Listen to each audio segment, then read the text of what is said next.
Welcome to CEO Money. I'm Michael Yorba. Thanks for joining with us. All right, I have Elizabeth Muller. She is the CEO of Deep Isolation on the show. Elizabeth, welcome to the show.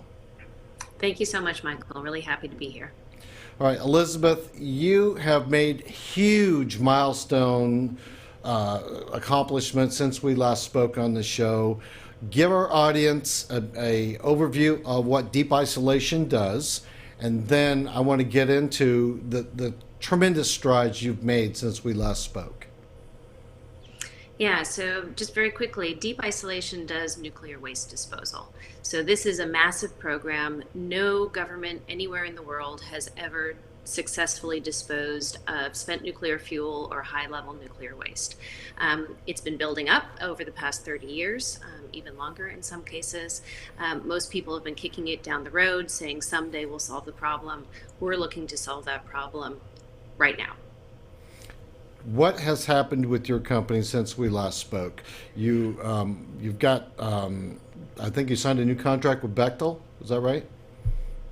Yeah, so a couple of big things since we last spoke. It's been an important year for us. So first and foremost, we actually demonstrated our technology. We did this in January out in Cameron, Texas. We showed that we could dispose of a mock nuclear waste canister, put it about half a mile underground, leave it there, and then go back and retrieve it some hours later. So this is a big deal for a community that has not had many successes. In fact, there had been some efforts a few years ago for the Department of Energy to demonstrate a disposal solution, and they had been protests, and they were shut down multiple times. So the fact that a private company could come in and do this relatively quickly with no big issues is an important development for the industry. All right, congratulations on that. You've also had an offering which was oversubscribed. Tell us about that. Yeah, so we have had, this is our raise. We've now raised just over $10 million.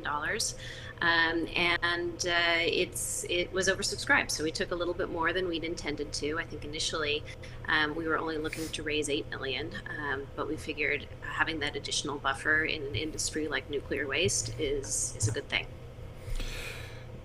The demonstration that happened at these other places, tell us what that really proved to the people that would use your services and then the surrounding governments that are dealing with this issue. Yeah, I mean, I think there are really two things that we were proving.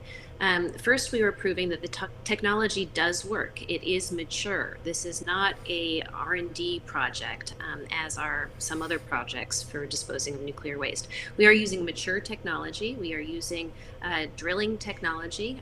A deep isolation solution is to put the waste in deep horizontal drill holes, half a mile, potentially 2 miles underground, in geologic formations that we know have been isolated from the biosphere for millions of years. So if it's not sufficiently isolated, we won't put it there. Full stop. And what we were able to demonstrate is that we could do this, that the canister was retrievable. That had been questioned. Previously, people had been thinking primarily about vertical boreholes rather than horizontal boreholes. Horizontal ones make it easy for you to go in and retrieve the canister that you put in there. We were able to demonstrate that. And then just important as the technology that we demonstrated, we were able to demonstrate that we were able to do the stakeholder engagement, find a community that we were able to establish trust with. They welcomed us in, this is an area where previous efforts had been unsuccessful due to protests. And so going in and finding that community and building that trust and having that welcome is another important element of the demonstration. What about the technologies that you're looking to employ moving forward? So now it's really a question of engineering. We think we've proven out the science. We're still working on the safety case, which is going to be a big, important element of what we're going to need to do as we go through and get a license. So the regulatory side. But it's really about engineering at this point. It's about how do you do the day-to-day surface handling that's going to be required. The good thing is that this is something that is currently done. So there are people who go in and take the nuclear waste out of the pools. They put it in dry casks. They move it around. So this is not a new problem, but it's something where we have to be very clear on how it's going to happen. Okay, so what I gleaned from this, the next stages are you have to follow through with some licensing to be able to open yourself up to different locations where you can go out and continue doing business. So are there other geographical areas that you think that you want to take deep isolation to next? Yeah, so we're looking very seriously at a number of governments, working with a number of governments around the world. Obviously the US, this is where we started. This is where we did our demonstration. We have ongoing conversations here. We're also talking to governments in Europe and to Asia as well. Is there anything that, I mean, this is an off-the-wall question for you, but is there anything you think that deep isolation can do with the current problem they have at, say, Fukushima, where you've got a negative problem already? Can you deal with stuff like that?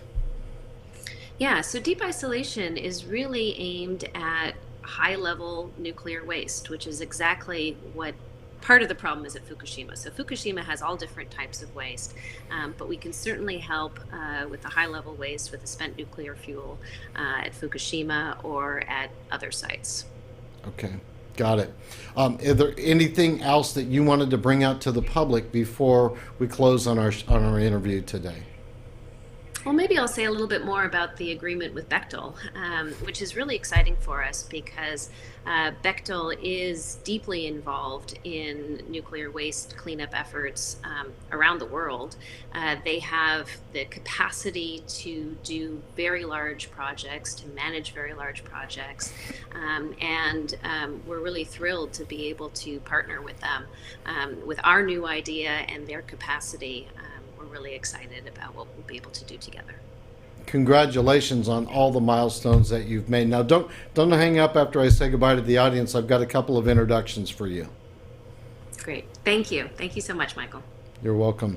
All right, you've been watching CEO Money with Michael Yorba. Thanks for joining with us. Like us on Facebook, follow us on Twitter, and subscribe to our YouTube channel.